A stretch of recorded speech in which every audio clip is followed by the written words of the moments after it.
This is what if Tatsumi from Agama Got Killed was Wolverine, part 1. Let's dive right into it.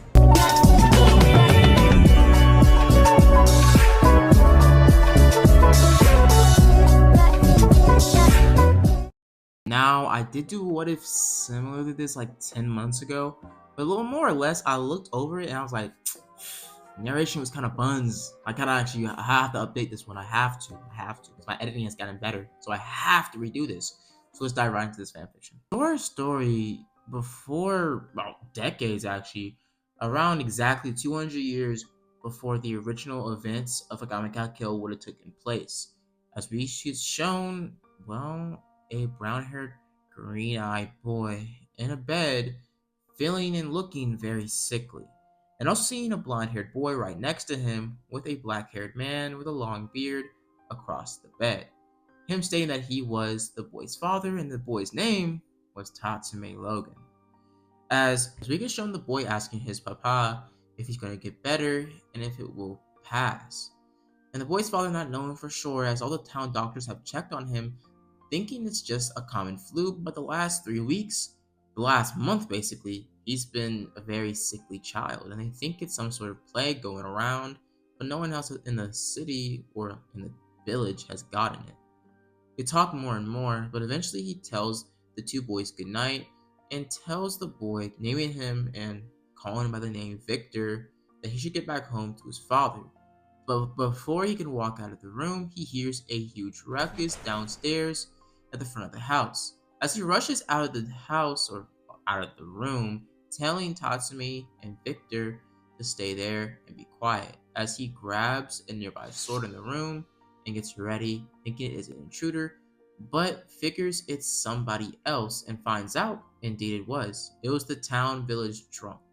The town's village drunk would have been the boy Victor's father. He started to yell and berate and more or less get in a heated argument with Tatsumi's mother, her name being Martha. She would have tried to calm him down, telling him to leave now, that there isn't the time or place, being a little bit cryptic on why she was saying that. But we see that Tatsumi's father, Charles, walks in the room and asks the town drunk, Sebastian, what's going on and what's happening. Why are you here? Why are you harassing my wife? And if you're here for your son, he's upstairs and he's about to leave. He was just checking up on my son. He was just checking up on Tatsumi. But he gets interrupted and cut off when Sebastian, well, tells him something cryptic, saying that those two boys up there belong to me. Tatsumi's father, Charles, would have gotten pissed, saying, "What are you talking about? Belong to you? My son only belongs to me and my family, and he doesn't belong to anyone. He's my son, and you should get off my property and take your boy with you." As Victor would have heard all this, telling Tatsumi to stay in the room, as he's going to check out what's happening and try to tell his father to leave. As Victor would have gone downstairs, hearing the heated argument happening, but more or less him trying to convince his father, let's go, let's leave, we were causing a ruckus. But him being pitched like a rag doll about 6 feet away from Sebastian. Sebastian smirking is pretty much snarling, saying to stay out of this boy, as the truth should come out now. I'm sick and tired of waiting. It's been 9 years. I'm done. I'm done lying to your face every day, Charles. Charles is confused and yet again asking with a more stern voice, "What are you talking about? Martha, what is he talking about?" Baby, as she gets cut off by Sebastian. Sebastian's saying that he's not your son. The room would have gone silent as we hear from Tatsumi's point of view, well, a blood-curdling scream pop off, with him hearing the swish of blood on the ground. He would have rushed out of his room downstairs to see his father with a sword in his chest on the ground dead, with his lifeless eyes facing right towards Tatsumi, this 8-year-old boy being terrified of what he saw, but more or less, well, furious at what he saw.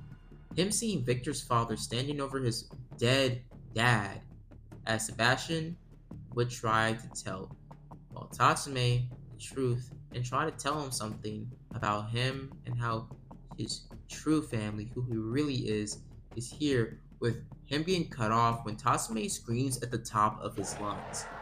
With the pain and rage in that scream, as 3 claws would have popped out of each of his hands, 6 claws in total, his bone claws popping out of his knuckles, him screaming at the top of his lungs, the whole village hearing it, and rushing straight towards Sebastian. Sebastian would have tried to fight back, but being grabbed midway, as Tatsume would have jumped his whole body about 6 to 7 feet across the room, straight towards into Sebastian's chest, stabbing him and killing him. But before Sebastian can die, he whispers in Tatsume's ear, saying that he wasn't your father. As Tatsume's whole world is rushed, as he's confused, scared, and just in distraught. As he pulls his hands or his claws out of Sebastian's chest, as Martha looks at her son and is terrified of what she saw. Tatsume seeing the horror in her eyes, as he would have ran, as she would have tried to hold her hand out, stop him, but him not seeing that and him not caring. The look she gave him was something he can't just get out of his head. Imagine your mother looking at you like you were a monster. That's what Tatsume felt. Tatsume would have booked it out of the house and into the forest, the cold, snowy winter forest. As it would have been snowing and very, very cold outside, as he would have been basically barefoot with a robe on, an 8-year-old kid running through the forest. 8 to 9-year-old kid. He would have been running, but being stopped when the blonde-haired boy from earlier stops him, being around 13 years old to 14. Him telling him that you need to calm down and that we need to get out of here now. What just happened back there, what you just did, we just can't stay here. We need to go. Tatsumi would have tried to push him off of him, saying that I'm not gonna just, what's going on with me? What's happening? They're like me, Tatsume. Victor trying to explain Tatsumi isn't alone. He's just like him. He's just like how he was when he was a kid. He got really cold, got really fevery. He got sick, like him, when he was his age. And then when it was over, he was different. He was faster. He was stronger. He was better than all the other kids in the school. He was superior. He would have told Tatsume that we're better than them. We're stronger, we're faster. And we're blood. Tatsume being confused, saying, what are you talking about? What are you saying? We're blood. You know, we both heard what my father said. We both have those senses, those feelings. Tatsume and Victor looking in each other's eyes as they would have decided to run away together. Being brothers now, Tatsume knowing the truth, he would have embraced it. Him having no other family left that would really accept him like Victor would, as Victor would be his lifeline. Same thing for Tatsume, as Tatsume and Victor would have relied on each other and would have went through life knowing and loving each other, being brothers, inseparable, acting like they were twins damn near. The years would have gone by as a few couple years, time jump, a few couple years, no specific years, at least more than 10 years would have passed. And through those more than 10 years time gap, we would see through a montage of multiple wars they would have fought, multiple battles they would have triumphed in, and multiple war fronts they would have faked their deaths in to get out of the military so they can live some normal lives then and there. Some of their lives and some pretty much moments in their lives, then deciding maybe they should go off the record because people are getting suspicious because they're in the force for so long and people are starting to notice they aren't aging. They don't age like you and me, they age substantially slower. By the time Victor is around 30 or 56, he'll barely look 17. Same thing with Tatsume. By this point, Tatsumi and Victor look around 17, 18 years old. And they're damn near adults, like actual age-wise. But more or less, they're around looking like physically and how they look, they're around 18, 17 years old. Now, during that time, they would eventually make their way through the world, not coming near the capital at any point in their time, but when they do, the story would change for them a lot, more than it already has. Now, during this time, we would see that Victor would have told Tatsumi that he's going to be going on a little bit of a journey and that he wants him to come with him because he wants to join another group. As Tatsumi tells him that he doesn't want to do it anymore, Victor being confused saying, "What are you talking about?" "I don't know what I'm talking about. We've been doing this for so long. I'm getting tired of killing and hurting people. What we've been doing, it was fun at first. We were saving, we were protecting each other, and we saved some people along the line. But I want to make a difference. We fought in wars, but were we really on the right side on those wars? Did we really do the right thing?"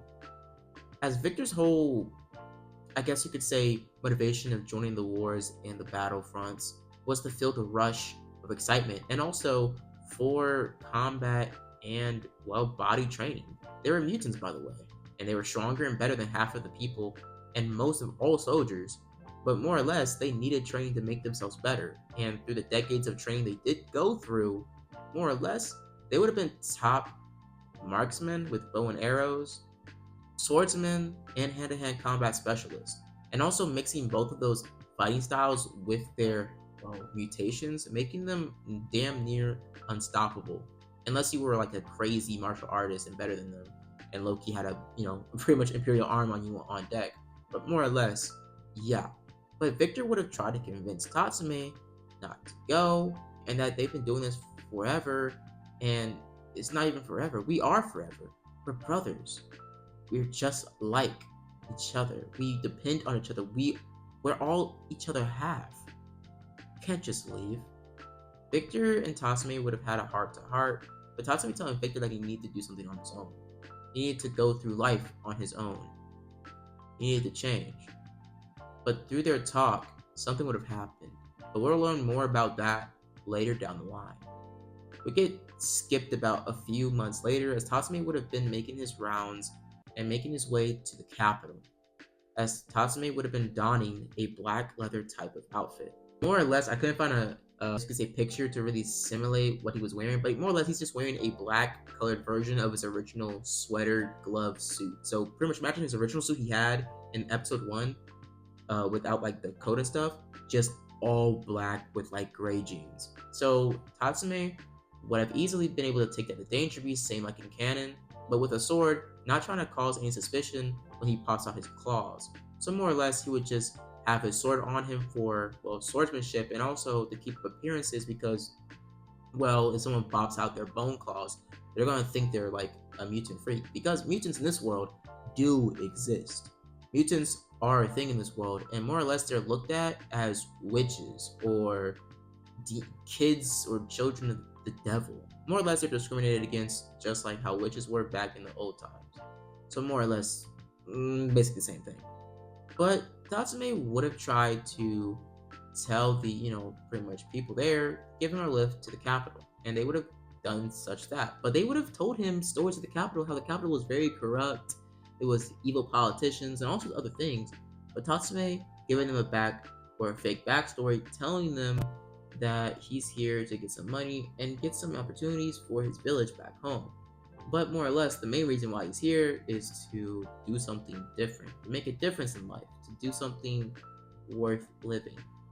But little does Tatsumi know, his story is going to be changed. His life is going to be flipped upside down for the rest of his existence.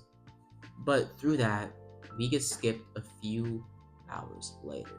And we see Tatsumi on the road at night without a guild card and kind of distraught on what's happened. Prior to this, we would see how Tatsumi would have gone to the guild, like in original canon, but more or less would have been kind of cocky. Still urging and kind of asking, yo, let me be a part of, whatever. But Tatsumi would have kind of just given up after they wouldn't give him the, pretty much cahoots or like, I guess, the spot he wanted, considering that he's been in the army for decades, but he looks 17. So he barely looks like he's even had a year of, pretty much military training. So he can't really use that to boost up his stats. So he has to start all over again, and he doesn't want to do that. As he wants to figure out a way to make the world better, to do something worth living. But doing that, he sits down in a nearby cafe, or not cafe, but a nearby, like, I guess you could say bar, as he drinks up and more or less starts to flirt with some of the people in the bar, or some of the women in the bar, and eventually comes across a old-looking man with black hair and silver streaks. As he pats him on the back, as Tatsumi is on his way out of the bar, as he pretty much tells Tatsumi he knows what he is. Tatsumi's heart drops as he gets into a fighting stance and he gets ready to fight, as his claws are almost about to pop out, but the man telling him quickly that he isn't here to fight, but he is here to give him an opportunity. Tatsumi being confused, as he would have walked after the man into a nearby alleyway, trying to pretty much press him, asking him, how do you know who I am? And why are you here? Now, during this time, Tatsumi and Victor would have built up a kind of a reputation outside the capital, across the world, in the battlefronts they fought over the years. More or less going under the code names not Logan, but Wolverine and Sabretooth. As during that time, they would build up a record. More or less, people describing them as unstoppable killing machines, two humans, two monsters that couldn't be stopped. No matter what you threw at them, they would always get up. No matter what you did to them, they would always survive. They were unstoppable. That's what made them such famous people. And more or less, they've gone up against mutants before, as Tatsumi knows the reputation that mutants have, and more or less wants to change that, but he doesn't know where to start. He talks to this man. This man shows himself to be a professor and tells him that his name is Caliban, and he's a mutant like him. The mutation is he can find other mutants like him and can know what their abilities are. As Tatsumi is kind of impressed by this, so why are you here? Why do you need me? Why are you saying you can help me? As Caliban tells him, well, I think I can help you because I can give you strength. Tatsumi is scoffing, saying, I already have strength, I don't need it anymore. But him stopping him, saying that I've sensed you. I have someone in my possession that has a mutation that can tell who a person is. And I know you have so much pain and loss in your heart that you barely even know. But that can be changed. If you have enough strength, you can stop anybody in your life that ever been damaged. You can make a difference. If you're unstoppable, if you're invincible, who could stop you then from changing the world for the better?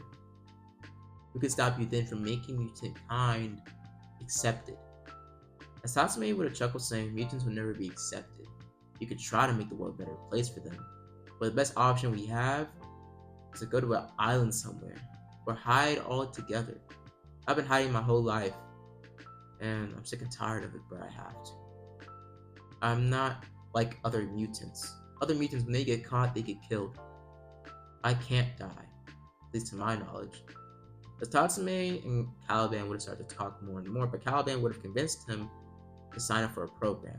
A program he was making for mutants to make them stronger, to make them better, and to make them so they wouldn't have to fear humanity. They wouldn't have to fear the capital, they wouldn't have to fear wars, they wouldn't have to fear battles, they wouldn't have to fear pillagers or hate groups. They wouldn't have to be in fear, isolation. As Tatsumi would have thought about it, as he would have hesitantly agreed. Now, during that time, we get a time skip, another time skip. Yeah, guys.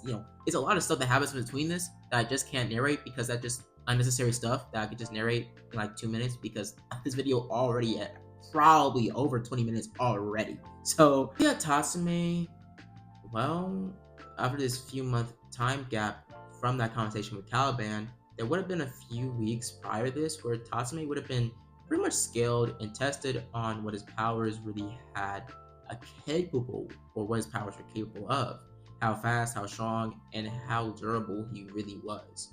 His healing factor was off the charts. He was able to regenerate limbs, regrow body parts, like I said earlier, and heal from pretty much any type of disease, uh, weapon, gunshot, arrow wound, anything. He was more or less invincible, as they can make him even better. His bone claws were strong, they were something interesting, but they were easily just bones. They were very dense bones that could cut through human flesh like butter, but more or less, they were still just claws.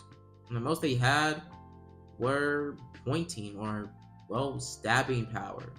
They can make them better, stronger, more efficient. So they wanted to tell him that they could coat his, well, skeleton and his claws in an untested metal, but they didn't tell him it was untested. They told him it was a very highly powerful steel that they found a few years prior from the sky. It was called adamantium. It can make him unstoppable. Tatsumi would have saw this and would have agreed. After what happened between him and Victor, he needed something to help. As we're gonna learn a little bit more about what happened between him and Victor in that day gap we did take in the story, because that's a whole bigger story plot point for part 2. But Tatsume would have gotten ready, putting on some, black undies. Nothing much, my nigga. Just came back from one of the Diddy parties, Shen. You should have been there. Nah, It was boy, dick you and balls a- everywhere, Shen. Word is born. Yo, nah, Nah, Shen, you should come to the Diddy party next time, B. hell no. Nah, Fuck. Diddy was in there. It switched to them painting markings on Tatsume's body to make sure the areas where the drugs are going to be going into his body and implanting the adamantium are in the correct spot. As this is happening, we see one of the scientists or one of the doctors that are doing this whisper in his ear, "Are you sure you want to do this?" What happens in that room, what you go through, that's it. Tatsume being confused, saying, "What are you talking about?" But her getting scurried away by another doctor saying that she's just messing with you. Tatsume being kind of thrown off, but going with the plan anyways. He's already been a few weeks and he's already been training and been stat tested for this program and for this procedure. So Tatsume gets ready and is dipped in a vat of blue like liquid, being strapped down, and them saying and counting down to 5, and then they're going to submerge Tatsume and pretty much start to implant the adamantium in his skeleton and coat his skeleton in it and his claws. So Tatsumi takes the procedure, closes his eyes, and one of the doctors, before they press the button to release him into water, tell him, and are very stern when they tell him this, the amount of pain you're going to feel, Tatsume Logan, is unimaginable. No amount of pain you've realized or came across in the world, not even emotional pain, can even come close to what you're going to go through now, what your body is going to experience. This pain no man should ever experience, especially if you survive this. Tatsumi getting a little scared, but toughening up because, well, he's a man. He's been around for over a decade now, and he's not going to stop anytime soon. So, Tatsume lets it happen. And they press the button, Tatsumi being submerged in the water as drills start to poke into his flesh, through his muscle fibers, and start to drill him to sunder. Glimpses of Tatsume passing out and passing back into reality, coming in and out of sleep, and through those flashes of light and cognitive function, he starts to see people moving him around, people putting him in tubes, people walking past a test tube that he was stuck in, people putting some sort of metal contraption on his head to monitor his brain activity, and all sorts of other things. He's going back and forth in between being awake and being in a deep comatose state. But eventually, we see him instantly just go back to sleep. The flashes are gone, and to his knowledge, he just went to sleep. But in the outside world, outside of his knowing, after the procedure was a success, after Subaru's heart stopped but restarted with his regeneration and his healing factor, after the adamantium was coated to his skeleton and it was a success, let's just say the professor had different plans for Tatsume. And those plans will be revealed by, well, the intervention of a certain group of people we know from this world. A time skip happens, we don't know how long, but it seems like the science lab, the base of operations where Tatsumi was experimented on, has been abandoned. Only a few guards are left there, but most of the experiments there have been failed, or either most of them have been successes, but all of them have been put into warframes or into the battlefronts and have died. As we get switched to a group of individuals calling themselves Night Raid. With this individuals calling themselves Night Raid, we get introduced to one of our characters talking to the boss, saying that this really is our plan. We're breaking it into the most oldest and probably the most guarded military base the capital has for a person called Tatsume. Yes, Tatsume Logan. But it's not the only reason we're going to be going there. There's another experimental person there. Someone that can help us greatly in our endeavors. And I want you to find both of these people and bring them back safely to base. I don't know if I can do that. You're telling me we have to break into the most sophisticated, most locked down, abandoned, by the way. It's still very well guarded, and even though it's barely any people inside of it, they're still heavily guarded. They're trying to keep something secret down there. Something that could possibly wipe out our entire organization. Someone powerful. And you want us to break in there and release that person, not knowing if they would even want to help us. They'll help us. I know it because I've heard tales of them. And I've known them. As he's confused, or as Kami's confused, but she just shrugs it off, saying, okay, well, we'll try not to die. As she walks off and rounds up the team. Bulat, her, and most of all the team, except the green-haired boy, all get ready and geared up to break into this highly sophisticated lair or slash lab mutation experimentation laboratory. Make their way on the back end of this island called Shrikers Island. They look closer and they see guards walking around, but most of them not really paying attention. Akame takes down most of them swiftly, same thing with Leone and Mine. As Mine keeps from the back as she doesn't want to cause too much damage or collateral pretty much breakage and also noise with her Imperial arms. So Leone and Akame and Bulat handle most of the stealth missions, part of getting in here and also taking down the side guards. Eventually they make their way inside the base as they're able to find their way to a nearby room. They're able to pick up a unconscious person, not knowing if it was a girl or boy yet, but seeing the logo that's on their body, seeing that it must be the program or the person they're looking for. They look after it and they go and they make their routes all the way back to a room at the very bottom of the base. An older room that's been here for decades, since the beginning of the mutant experimentation a few hundred years ago, and it seems to be named Weapon X, one of the very first successful mutation or mutant experimentation that the capital was able to make, one of the most prized possessions, and they've ever used him only once in the field. And that was a story no one even knows what he did. They just know he was employed one day, and when he got back, they instantly put him back in the cryo. They look closer and they see him, or a boy, dangling in a tube, as they're confused and saying, what do you mean this is supposed to be the very first experimentation? He's a boy, he's our age. As Maya looks closer, as she says back up, as she's gonna blast it. But Akame saying that it must be another way to, open it up, because come on now, like, he's a person that's been cryo freezed for about a couple hundred years now.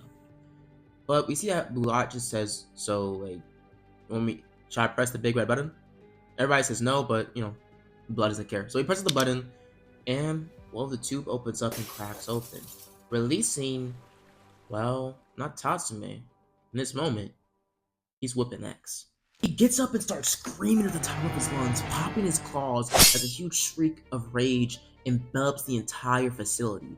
Guards and sirens that go off immediately, as it seems like it's so much, well, crazy amount of sensors, pressures, and all sorts of other security measures for Weapon X. He seems to be the most dangerous thing in here, or the most uncontrollable experiment in the lab. He starts to lunge towards the group, but Black goes invisible as Akame tries to dodge and weave most of his attacks, trying to not cut him or kill him, considering that he is supposed to be one of their top, pretty much person they're here to get or save. As he just tries to get past them, as he kicks Akame full force, full flat feet in her chest, pushing her into a nearby wall, causing a crater to happen. He pimp slaps the hell out of Mine, causing her neck to be scratched or sliced, as Akame tends to her wounds immediately, as Mine's okay, but they're starting to lose, well, Weapon X. Weapon X starts to lunge and dodge through the hallways and the corridors of the lab as he starts to cut and absolutely mow through these assailants and guards. Eventually makes his way outside, cutting a little exit with his adamantium claws as he kicks down the door of the exit he made, jumping into a nearby riverside around the island, making his way near shore as he starts to run deeper and deeper in the forest. A few hours pass by as the group is able to successfully get the other test subject or other person they were able to pretty much save, but they're also can't leave just yet. They need to find Weapon X because he might go out there and get recaptured, or just go around killing innocent people. So they make the rounds. Vlad and Leone is sent after him to catch him and bring him back, as Akame will take back Mind to base so she can get some medical care. So they make their ways and they separate. We see also Shelly is there as well, as she does go with the group same as well. I don't know if her name is like Shelly or Shelby. I'll just say Shelby. Correct me in the comments. But Shelby, Bulat, and Leone make their rounds deeper in the forest, tracking down, well, Weapon X. Hours pass by, and more hours and more hours, and at this point it's nighttime. And it's snowy at this point.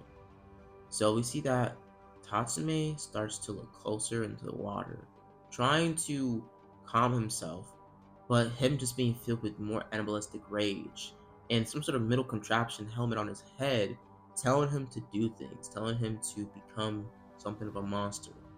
We see that Tatsumi hears a creak behind him, it being Bulat, as Tatsumi chugs right towards him. Bulat being confused on how he can sense his aura or anything along those lines, but Tatsumi's senses being heightened and his whole body being in overdrive shot because he's been pumped on a crap ton of adrenaline and power boosters since he's been in the cryo freezing to keep him alive. Tatsumi lunges straight towards Alone. Leone and Tatsumi start to get into a scruffle, going claw for claw, punch for punch, and Leone gets stabbed in the thigh. Leone hits a clean hip slap right into Tatsumi's head, knocking his middle contraption clean off his forehead. Tatsumi looks around as he sees a bunch of tubes and lining on his body. As he's starting for the first time in decades, he sees himself. He tries to pull the tubes out of his body as they're drilled into him, but he pulls them out as blood splatters everywhere. The whole team is in shock by this as Tatsumi starts to grunt heavily and louder and louder as he gets more pissed off and is about to go into a more fight frenzy, popping his claws once again and lunging straight towards Shelly. He gets stopped by Bulat as Bulat kicks him with a roundhouse kick, knocking him into a nearby tree, his body being so heavy and being pushed so far, cutting through the tree into another tree, having it slightly crack. Tatsumi gets up, snarling from the mouth as he rushes straight towards the group, as eventually a huge blast of just psychic energy hits Tatsume's head. Tatsumi screams at the top of his lungs as his claws start to go in and out of and in and out and in and out of his hands, as his body is starting to go into a shock-like state. But a voice is ringing, a voice is constant in Tatsume's head. Calm down. We're here to help. But Tatsumi isn't letting this happen. He's trying to fight back more and more and more, but eventually, Bulat, from some sort of voice, is told to end it and to make sure he's knocked out by the time he gets back to base.